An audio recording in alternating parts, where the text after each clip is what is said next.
আজকে মাই 15 মিনিটসের 10 নম্বর ভিডিওতে আমরা চলে এসেছি। কথা না বাড়িয়ে একদম সরাসরি প্রশ্নে চলে যাব। প্রথম প্রশ্নটা একটু ভালো করে পড়ে নিতে হবে। প্রথম প্রশ্নটা কি বলা হয়েছে?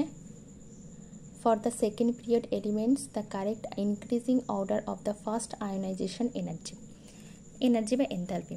এবার একটা সেকেন্ড পিরিয়ডের একটা দিয়েছে, ঠিক আছে, একটা সিরিজ দিয়ে দিয়েছে। আমরা সেকেন্ড পিরিয়ডে কারা কারা থাকে? Lithium, beryllium, boron, carbon, nitrogen, oxygen, fluorine, neon. Okay, এবার আয়নাইজেশন এনার্জির কিন্তু ট্রেন্ডটা সবার মনে আছে কি জানি না, কিন্তু যখন আমরা করিয়েছিলাম ক্লাসে তখন কিন্তু একটা ট্রেন্ড আমরা করিয়ে দিই। ঠিক আছে, বেশ সেটা কি আমি আবার একবার রিমাইন্ড করে দেওয়ার চেষ্টা করছি। আর যারা একটু ডিটেলসে জানতে চান তারা আয়নাইজেশন এনার্জি বলে ভিডিওটা সার্চ করলে পেয়ে যাবেন। লিথিয়ামের ক্ষেত্রে যদি আমি ইলেকট্রনিক কনফিগারেশনটা করি, এটা একটু ইলাবোরেটলি বলছি। হাইড্রোজেন, হিলিয়াম, লিথিয়াম, তাহলে 1:2:1। বেরিলিয়ামের ক্ষেত্রে 1:2:2। বোরনের ক্ষেত্রে hydrogen, helium, lithium, beryllium, boron, তাহলে 5টা 1:2:2p1। যদি আমরা কার্বনের ক্ষেত্রে চলে যাই 1:2:2p2। যদি আমরা নাইট্রোজেনের ক্ষেত্রে চলে যাই 1:2:2p3। অক্সিজেনের ক্ষেত্রে চলে যাই 1:2:2p4। ফ্লোরিনের ক্ষেত্রে 1:2:2p5। যদি আমরা নিয়নের ক্ষেত্রে চলে যাই 1:2:2p6। ওকে, তাহলে আয়োনাইজেশন এনথালপি মানে কি? আয়োনাইজেশন এনথালপি হলো, এটা নিউক্লিয়াস যদি হয়, এটা ইলেকট্রন হয়। এই ইলেকট্রনটাকে যদি আমি বাইরে বার করতে গেলে আমাকে যে পরিমাণ এনার্জি এই সিস্টেমকে দিতে হবে সেটাই হচ্ছে আয়োনাইজেশন এনার্জি বা আয়োনাইজেশন এনথালপি। ওকে, তাহলে কার কাছ থেকে ইলেকট্রন বার করে নিতে আমার এনার্জি কত বেশি দিতে হবে সেই ট্রেন্ডে সাজাতে হবে। অবশ্যই এটা একটা ফুলফিল্ড ইলেকট্রনিক কনফিগারেশন। ওকে, এখানে পুরো ফুলফিল্ড রয়েছে। তাহলে ফুলফিল্ড এবং হাফ ফিল্ডের ক্ষেত্রে সবসময় বেশি হবে। তাহলে এই একটা ফুলফিল্ড, এই ক্ষেত্রে এই একটা ফুলফিল্ড, হাফ ফিল্ড, এই একটা হাফ ফিল্ড, তাহলে অবশ্যই এদের ক্ষেত্রে সবসময় কিন্তু বেশি হবে, তাই তো? তাহলে সবার আগে চলে যাবে কে? নিয়ন। সবার আগে নিয়নকে দিয়ে কি আমরা কোনো অপশানকে কাটতে পারছি না? এরাও ভীষণ ইন্টেলিজেন্টলি সবার ক্ষেত্রেই নিয়নটাকে আগে দিয়ে দিয়েছে। ওকে, তাহলে নিয়ন সবার আগেই চলে যাবে, তাই তো? নিয়নের পরে কিন্তু প্রত্যেকের ক্ষেত্রে ফ্লোরিন দেওয়া আছে, একদমই ঠিক দেওয়া আছে, কারণ নিয়নের পরে কিন্তু ফ্লোরিন হবে, কারণ এ কিন্তু খুব ইলেকট্রোনেগেটিভ। অবশ্যই আমরা হাফ ফিল্ড ফুল ফিল্ডের বিষয়টা দেখব, কিন্তু এ ভীষণ ইলেকট্রোনেগেটিভ, সেই জন্য কিন্তু আমাকে ফ্লোরিনকে কিন্তু এর পরপরই রাখতে হবে। ওকে, এটা যদি কারো জানা নাও থাকে তবু কিন্তু অপশান দেখে কিন্তু সেই বিষয়টা তার মাথায় ক্লিক করা উচিত। এরপরে দেখুন বাদ বাকি সব জায়গায় কিন্তু কোথাও নাইট্রোজেন দেওয়া আছে, কোথাও অক্সিজেন। কিন্তু অক্সিজেন এই যে অক্সিজেন আর এখানে হচ্ছে নাইট্রোজেনের ক্ষেত্রে হাফ ফিল্ড কনফিগারেশন মানে অবশ্যই কিন্তু এরপরে নাইট্রোজেন আসবে, অক্সিজেন কখনোই কিন্তু আসবে না।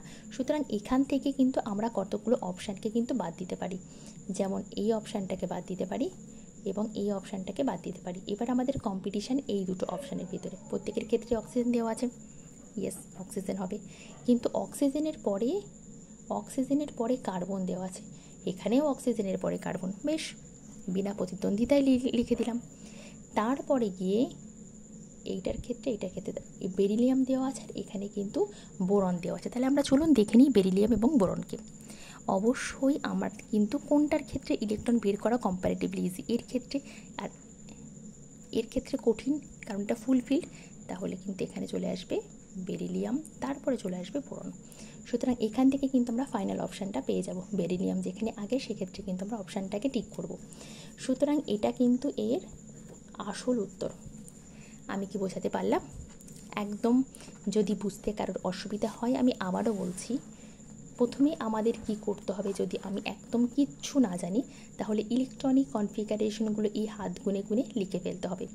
লেখার পরে আমাকে প্রথম মনে রাখতে হবে হাফ ফিল্ড এবং ফুল ফিল্ডের ক্ষেত্রে কিন্তু ইলেকট্রন বের করা ভীষণ কঠিন কাজ। তাহলে সেই হিসাব করে আমি নিয়নকে আগে দিলাম। এবার আমরা মার্ক করে নেব কোনটা হাফ ফিল্ড কোনটা ফুল ফিল্ড। এটা নোবেল গ্যাস মানে এর ক্ষেত্রে বার করতে গেলে সাংঘাতিক এনার্জি দরকার। ফার্স্টে দিয়ে দিলাম খুব বেশি ইলেকট্রোনেগেটিভ, যেহেতু এটা ইলেকট্রোনেগেটিভিটি সব থেকে বেশি পিরিয়ডিক টেবিলে দিতে চাইবে না, এটাকে রেখে দিলাম। তারপরে হাফ ফিল্ড এটা রয়েছে, রেখে দিলাম। অক্সিজেন তারপরে হয়। আর এখানে গিয়ে বেরিলিয়াম এবং বোরনেরটা যদি আমরা করে নিই তাহলে কিন্তু আমরা অপশানগুলোর ভিতরে কিন্তু আমরা ঠিক করতে পারছি।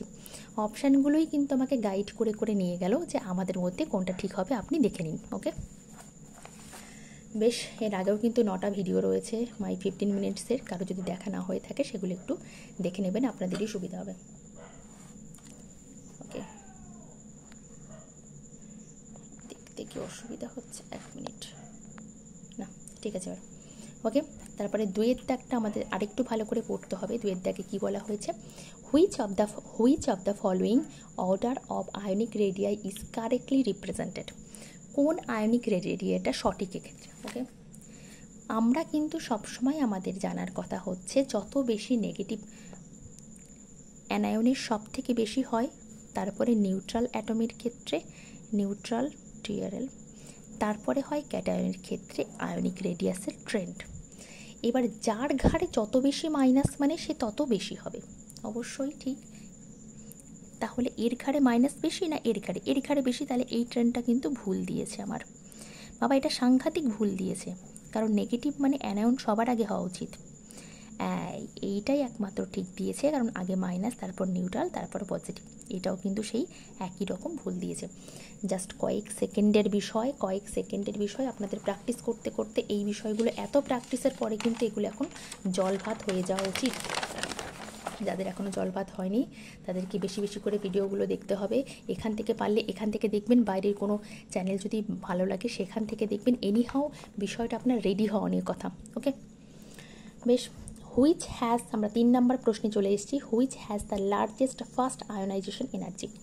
কার ক্ষেত্রে লার্জেস্ট ফার্স্ট আয়োনাইজেশন এনার্জি, আমরা এগুলোকে দেখে মোটামুটি বুঝতে পারছি সব কিন্তু গ্রুপ 1-এর এলিমেন্ট। ওকে, লিথিয়াম, সোডিয়াম, পটাশিয়াম, রুবিডিয়াম, প্রত্যেকে গ্রুপ 1-এর। ডাউন দ্য গ্রুপ যত যাওয়া হয় তত কিন্তু আয়োনাইজেশন এনার্জি কমে যায়, কারণ সেল নাম্বার বেড়ে যায়। যত ডাউন দ্য গ্রুপ তত সেল নাম্বার বাড়ছে, তাহলে সেই হিসাব করলে এ কিন্তু সবার আগে যাবে। কয়েক সেকেন্ডের ব্যাপার জাস্ট এগুলো করা। ওকে, আমরা পরেরটাতে চলে যাব। 4 নম্বর প্রশ্ন সুন্দর করে পড়ে নেব। Which is correct in the following, এর ভিতরে কোনটা কারেক্ট সেটা আমাকে বলতে হবে। বলেছে রেডিয়াস অফ ক্লোরিন অ্যাটম একটা ভ্যালু দিয়ে দিয়েছে।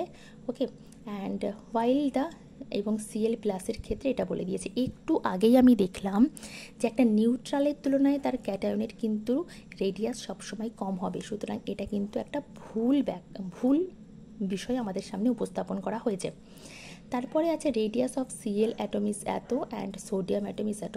এটা তো আমরা জানি না, এটাকে আমরা রেখে দিই, বাকি অপশানগুলো দেখে নিই, কারণ এই রেডিয়াস তো কেউ মুখস্থ করে রাখে না, আমার পক্ষেও সম্ভব না, আমিও মনে রাখি না। ওকে, এই অপশানগুলো কীভাবে টিক করতে হবে পরেরটাতে চলে আসবো। The radius of the chlorine atom একটা ভ্যালু দিয়েছে এবং সিএল মাইনাসে তার থেকে কম ভ্যালু দিয়েছে, তাই কি কখনো সম্ভব? অ্যানায়নের সব থেকে বেশি হয়, তাহলে এটাও ভুল। তারপরেরটাতে চলে আসবো। রেডিয়াস অফ সোডিয়াম অ্যাটম একটা ভ্যালু দিয়েছে, সিএল প্লাসের তার থেকে বেশি ভ্যালু, সুতরাং এটাও কিন্তু সম্ভব নয়, কারণ ছোট হওয়া উচিত। তাহলে আমার এই যেটা আমি জিজ্ঞাসা চিহ্ন দিয়েছিলাম সেটাই তাহলে আমার উত্তর হয়ে গেল। ওকে, এই ধরনের প্রশ্নগুলো কিন্তু এইভাবে সলভ করতে হবে। আমরা পরেরটার ক্ষেত্রে চলে আসবো। এটা দেখা যাচ্ছে, এটা কিন্তু ফ্লোরিন লাস্টে। Which element of second period forms most acidic oxide, কে সব থেকে বেশি অ্যাসিডিক অক্সাইড ফর্ম করবে? কে করবে না, এক্ষেত্রে মাথায় রাখতে হবে যে সব থেকে বেশি ইলেকট্রোনেগেটিভ সে কিন্তু সব থেকে বেশি অ্যাসিডিক ফর্ম করবে, অ্যাসিডিক অক্সাইড। তাহলে এখানে কি ফ্লোরিন হচ্ছে কিন্তু পিরিয়ডিক টেবিলের সব থেকে বেশি ইলেকট্রোনেগেটিভ এলিমেন্ট, এটা মাথায় ঢুকিয়ে রাখতে হবে, সেই কিন্তু সব থেকে বেশি অ্যাসিডিক অক্সাইড ফর্ম করবে। ওকে, আমরা পরের প্রশ্নে চলে যাব। প্রশ্ন নাম্বার 4। ওকে, 4 না 5 হবে, আমি হয়তো ভুল দিয়েছি। Okay, which of the following atoms has minimum covalent radius, কার ক্ষেত্রে সব থেকে মিনিমাম কোভ্যালেন্ট রেডিয়াস হবে।